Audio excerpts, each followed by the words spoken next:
Hi, this is Ronald Corpus Official. I have the heart and advocacy of campaigning of rabies awareness. For this content, for this video, ating pag-uusapan ang nag-viral na lalaki na namatay sa rabies virus na kung saan nagpapabakuna naman ito. Bakit kaya siya namatay? Ating alamin ang buong kwento. Kung inyong makita sa video, ang isang lalaki ay nagwawala dahil wala na ito sa kanyang sarili. Dahilan para siya'y itali at i-isolate sa isang pasilidad. Ang rason, dahil sa rabies.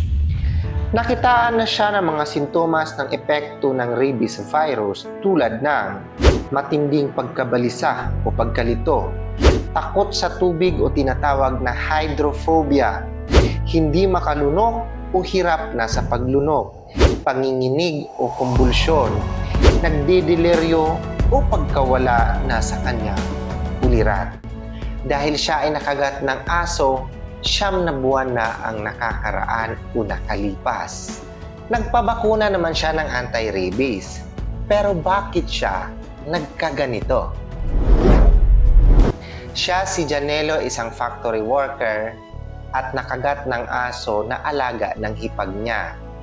Isang araw, nalaglag daw ang isang tuwalya na malapit dun sa aso. Habang ito'y inaabot ni Janelo para kunin ang tuwalya, bigla na lang siyang kinagat ng aso. Mal daw po yung kanang daliri niya. Yung kalahati ng kuko niya po natuklap. Pagkakagat po, tumulo daw po yung dugo dun sa sahig. At pagkatapos makagat si Janelo, bigla na lang daw nagbago ang behavior ng aso. Ang asong nakakagat kay Janelo na pag-alamang walang bakuna kontra rabies. Ayon pa sa kanyang hipag, naisip naman po na pa-inject. Wala pa pong time, wala din po ako kasama kasi mabigat po talaga siya. Dahil walang bakuna ang aso, agad naman nagpapabakuna si Janelo sa kanyang unang dose ng anti-rabies. May binigay po na card, may schedule po doon kung kailan po yung next para po sa turo. Pero ang nangyari, sa araw ng kanyang pangalawang bakuna, si Janelo ay hindi sumipot sa kadahilan ng Ayaw niya rin po umabsent, gawa po ng sayang po yung kikitain niya. Tsaka medyo mahal din yung ibabayad. Yung ibabayad niya po sa vaccine, pang ano ng mga anak namin, pang gastos. At naging kampante si Janelo dahil wala naman siyang nararamdamang kakaiba sa kanyang sarili. Normal lang naman po siya ulit. Ngunit pagkalipas ng ilang buwan, unti-unting nakaranas si Janelo ng mga sintomas ng rabies.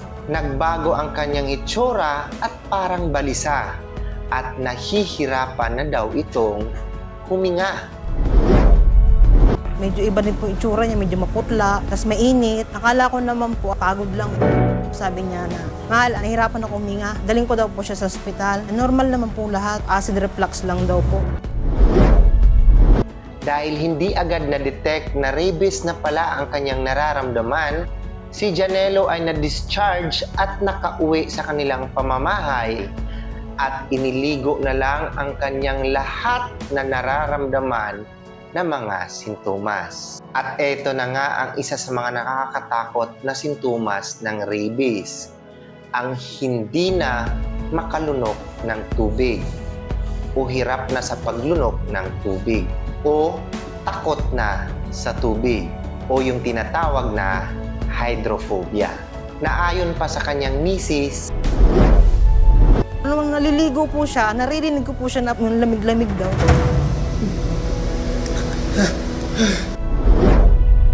kaya si Janelo muling isinugod sa ospital. At ayon pa sa kanyang misis, Nanlaki yung mata, ang hirap na huminga. Naiyak na po ako noon. Sabi ko, parang nakagat ng aso. at dito na nga sila naghinala na si Janelo ay na-rabies sa kadahilan ng hindi nila tinapos ang hinatol na kontra-rabies virus. At huli na nga ang lahat at ayon pa sa kanyang misis, Sobrang sakit po, ma'am. Para po ako sinasaksak ulit-ulit. Lalo na po, nung nakita ko na po siya na ano, yung, kumbaga nagsisimula na po yung kalbaryo po nung ano. Dumaminaw sa kuha!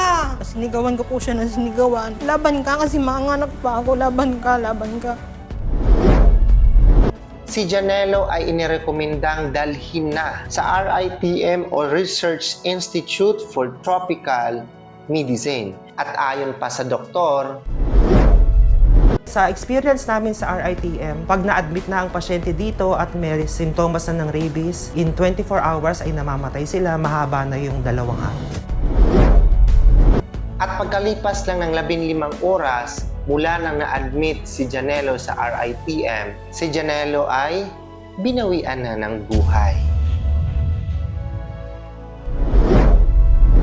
Nakakalungkot mang isipin pero ganun talaga ang buhay. Ang aral dito sa kwento na nag-viral na si Janelo, una, huwag baliwalain ang lahat ng kagat o kalmot ng aso, pusa o anumang hayop na may rabies o tinatawag na rabid animal. Pangalawa, agad-agad magpabakuna kailangan o hanggat maaari within 24 hours ay pumunta na sa pinakamalapit na Animal Bite Center o hospital para magpabakuna ng anti-rabies virus. At ang pinaka-importante, kailangan tapusin ang lahat ng dose na hinatol ng inyong mga doktor.